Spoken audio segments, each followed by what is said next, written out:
ஆனால் அந்த சூழ்ச்சியை ரொம்ப அமைதியா இருந்து, இது அரசியல் சாணக்கியத்தில் தன்னுடைய உண்மை உணர்வு, அந்த மக்களுக்கிட்ட இருக்கிற உணர்வு, அந்த என்ன உணர்வுனா, தலைவருடைய அம்மா என்ன நினைப்பாங்க, ஐயோ குழந்தைக்கு இப்படி ஆயிருச்சு, இப்படி பொய் சொல்றாங்களே, சூழ்ச்சி பண்றாங்க அப்படின்னு சொல்லும் பொழுது, இதே உணர்வை தான் அவருடைய அமைதி தமிழ்நாட்டிற்கு ஒட்டுமொத்த தாய் குலமும் ஒரே மாதிரி நினைச்சிருக்காங்க. தலைவரோட அம்மா மட்டும் அப்படி நினைக்கல, அதனாலதான் இவங்க மாட்டிக்கிட்டாங்க. அன்னைக்கு நைட் இவர் நடிக்க, அந்த பிரச்சனையிலையும் கண்டிஷனை ஃபாலோ பண்ணுங்கன்னா ஆக்டிங் போட. ஆனா நீங்க இதுல மகேஷ் பொய்யாமொழி மட்டும் பார்த்திருப்பீங்க. இன்னொரு நெப்போ கிட்ட ஒன்று வரும் காலையில, துபாயில இருந்து கிளம்பி. அவர் ஏதோ துபாயில போய் தமிழ்நாட்டில் ஒரு தியாகம் பண்றதுக்காக அங்க உண்ணாவிரதம் போன மாதிரியும், அங்கிருந்து இந்த மக்களுக்கு ஓடி வந்த மாதிரியும் வந்துட்டு ஒரு மணி நேரம் கூட ஹாஸ்பிட்டல் இல்லை. அந்த மக்களோட நமக்கு அந்த ரைட்ஸ் இருந்துச்சா, நமக்கு அந்த அதிகாரம் இருந்தா, அந்த மக்களோட கடைசி நிமிஷம் வரைக்கும் நம்ம இருந்திருப்போம். அந்த அந்த உயிரை எடுத்து கொண்டு போய் சமாதானம் பண்ற வரைக்கும், சமாதி கொடுக்குற வரைக்கும் இருந்திருப்போம். அப்படி ஒரு மணி நேரம் வந்துட்டு கடைசியில் ஒரு பேட்டி, ஏங்க இந்த தப்புலாம் பண்ண அவரை போய் ஏங்க கொஸ்டின் கேட்கல, தாவேக்க தலைவரை பார்த்து கொஸ்டின் கேளுங்க. இப்ப புரியுதா? பாவம் முதலமைச்சருக்கு உடம்பு சரியில்லை, அவருக்கு என்ன நடக்குதுன்னே தெரியாது, ஒரு பேப்பர் கொடுத்தா படிப்பார்.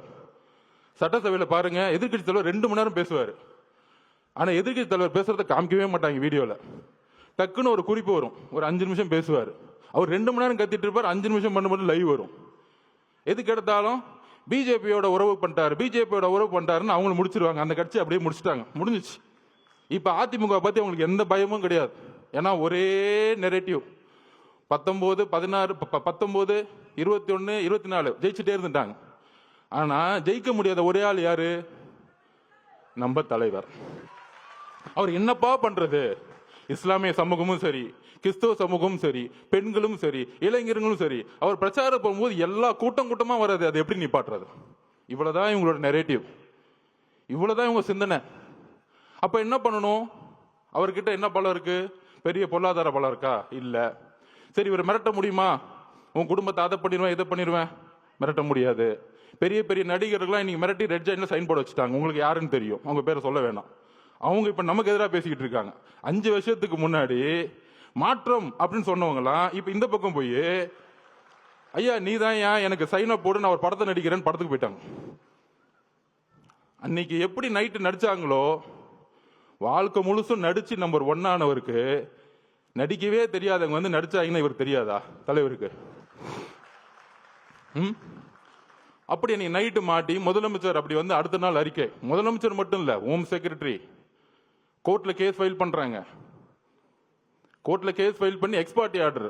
தாவேக்க கிடையாது, யாருமே கிடையாது, திமுகவே கேஸ் போடுமா, திமுகவுடைய அரசு வக்கீலே ஆர்குமெண்ட் பண்ணுவாராம்.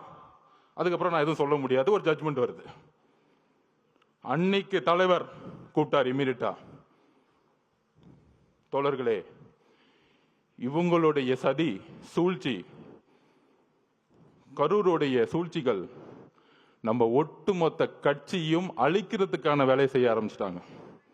அத துரைமுருகன் பேசுறாரு, யாரு? கட்சியோட பொதுச் செயலாளர். 1 நம்பர் கமிஷன் விசாரிக்கும், விசாரிச்சுட்டு உண்மை இருந்தா தலைவர் விஜய் மேல வந்து நடவடிக்கை எடுப்போம், நாங்க அதுக்கெல்லாம் பயப்பட மாட்டோம். இவங்க சூழ்ச்சி எங்க வந்துச்சுன்னு பாத்தீங்களா? இவங்களே கமிஷன் போடுவாங்களாம், இவங்களே காவல்துறையை போட்டு விசாரிப்பாங்களாம், திருடனும் அவனே, உள்ள வச்சுக்கிறனும் அவனே, அவனே நியாயம் வருவானாம். இதுதான் இவங்க பஞ்சாயத்து. அதிகாரம் மமதை.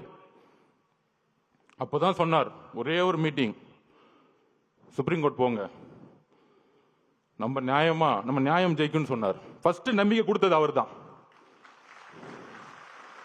இந்த சும்மா சொல்றாங்க பாருங்க, இவர் ஆலோசனை கொடுக்கிறாரு, அவ்வளவு ஆலோசனை கிடைக்கிறாரு, எல்லாத்தையும் பார்த்து தான் வந்திருக்காரு. அவருக்கு எந்த ஆலோசனையும் தேவையில்லை. அவர் சொன்னா செய்யறதுக்கு இங்க இருக்கவங்க எல்லாரும் இருக்கிறோம், 1.5 கோடி பேர் இருக்கும் சொல்ற செய்யறதுக்கு. எங்களுக்கு அவரை பத்தி உங்களுக்கு தெரியாது, அதிகமா பேச மாட்டார். தலைவர் விஜய் அவர்கள் தான் செயல்.